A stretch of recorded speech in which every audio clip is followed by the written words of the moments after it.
Hey, I'm Dr. Susanna Bazzoni, and we're going to talk about the microbiome today. So excited about this topic, right? I'm sure you've heard of it. These are the trillions of organisms that line your entire intestinal tract and every outward-facing organ. What does that mean? Well, it's not just your bifidobacterium that you take in your probiotic. It's not just your L. acidophilus you might eat in your yogurt or your kefir, but it's fungi, yeast, archaea, protozoa, and bacteria, amongst many other organisms. And in this, we create this beautiful ecology. This ecology you can see here in this picture. This is a picture of your lower intestine. And this is where your microbiome is most highly concentrated. So you see on the left is a symbol of a healthy gut. On the right, it symbolizes the unhealthy or, quote, leaky gut. So on the left, you see that these organisms are residing in the mucus layer, right? This mucus layer. What is that? Well, this is on the inside of your gut lumen. So after you have eaten and are metabolizing your food, and FYI, the microbiota is necessary to metabolize all of your carbohydrates. So if it is disrupted or in dysbiosis, you might struggle to digest some certain foods, which is kind of interesting. We'll get to that later. But if you look at the top, you've got the intestinal lumen, all the food that you're eating. And hopefully, when you eat that food, you have a nice protective layer of not just these organisms, but this wonderful mucus layer, which is helping to protect the one single cell layer barrier between what you eat above and your bloodstream and your immune system below. That's really, really important, because if we don't have those cells tightly linked by these tight junctions, then they break apart. And you can see that resembled or represented here on the right. So this is your leaky or hyperpermeable gut. And you can see the mucus layer is destroyed. The bacteria and other organisms are in a bit of a disarray. They are likely, rather than producing things like serotonin and GABA and dopamine, which is largely all produced by these microbiome, they're not also producing sufficient amounts of short-chain fatty acids, such as butyrate, because those are necessary to heal that leaky gut.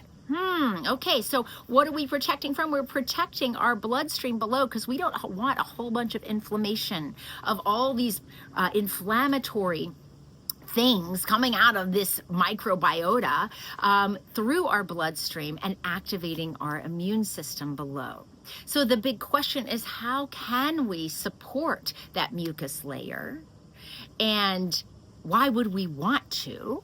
Okay, well, why would we want to is because this is the center of the universe. It doesn't just control your gut. And if you've ever had gut problems, you know that if your gut is unhappy, you are unhappy. These are very tightly linked, but also in supporting really every organ system in your body. In fact, it's been said that the microbiome is the largest organ system you never heard of, because it affects everything. This inflammation you might have heard of because you might have some joint or musculoskeletal issues. You might have some cardiovascular or heart diseases, right? You might have some endocrine disorders such as diabetes or insulin resistance, or other hormonal issues such as endometriosis. Well, these are centered and regulated in the microbiome, how we use our food, how satisfied we are by our food, how balanced our insulin can be. All this relates, and how well we modulate our estrogen even really centers on the health or the lack thereof of the microbiome. So that's why it matters. What can we do about it? Number one, look at the food you eat. We know that high fat, high sugar diets, that is the SAD, standard American diet, will disrupt this microbiome, causing more dysbiosis. We also know that in order to heal and create a healthy microbiome defined by diversity, right? Any ecology is defined, its health is defined by diversity, is to create a fiber-rich nutritional plan. So at least 30 species of whole fiber-rich plants per week, as shown in the American Gut Project, to help support that mucus layer. Have you ever eaten a chia pudding? You know that weird gelatinous stuff around the chia seed? Well, that's kind of like this mucus layer here. That is soluble fiber, and we want to increase that. So we have to get diversity of whole plants. I love kale. Eat kale. But if dark leafy greens, yes, you need to eat them. I'd love for you to eat 4 cups of diverse dark leafy greens a day. But if that's all the veg you get, you are missing a prime opportunity, and you're missing the diversity required to support a healthy microbiome. So get the colors of the rainbow on a bed of greens with a side of beans, and don't forget the whole grains. Start with dark leafy greens and ground flax, and then add on your beans, baby, because you know what? A kidney bean is very different than a jelly bean. They're both vegan, right? But a jelly bean is full of crap. Right? It's refined sugar. It has no fiber. It has all these artificial colors and sweeteners and garbage that's going to drive an unhealthy, leaky gut. A kidney bean, however, is full of wonderful fiber. It's full of protein. It's full of iron. It's full of nutrients that we need to sustain long and vital life. Yeah, it's going to cause you gas, but honey, you know one thing? Gas never killed anybody.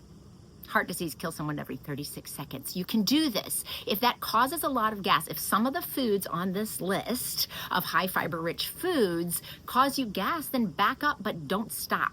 You might have to stop for 2 to 6 weeks, but please don't stop a healthy food like garlic or onions or cruciferous vegetables or beans, God forbid, for long term, because you're doing yourself and your microbiome a disservice. So start low, go slow. Work with a provider who understands the sensitive gut, the leaky gut, that you might have to adjust it for you.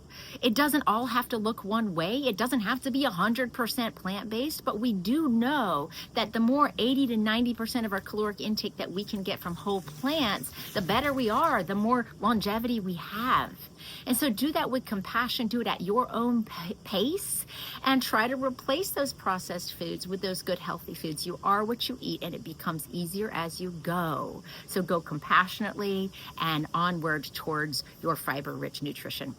That will also, side note, reduce the likelihood of you requiring medications, at least 30% of which affect your microbiome. Look at antibiotics, look at steroids, look at proton pump inhibitors like Nexium and those other antacid medications, all of which will drive a worsening gut health, a worsening microbiome balance, but they won't be as necessary if you can support your immune system. You're less likely to need antibiotics. We know that if we have a leaky gut, in fact, we know that if we take PPIs, Nexium, for example, or Prilosec, or one of its friends, I don't care which one, they change the pH of the microbiome and make it more likely that we will not just get infections like viral infections, but more likely to get severe forms of them, right? But largely, 80% of those are prescribed unnecessarily.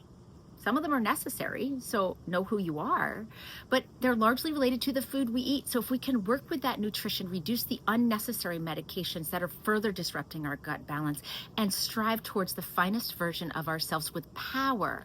This is not sacrifice, this is power. See it as such, and surround yourself with others and a good provider that can help guide you on this journey towards your fiber-fueled self. And by the way, read the book Fiber Fueled. I do not know Dr. Will Bolshewitz, but he's amazing and such a star. So read that book. It guides you so well to understand truly the pivotal role that the microbiome holds. Have a wonderful day.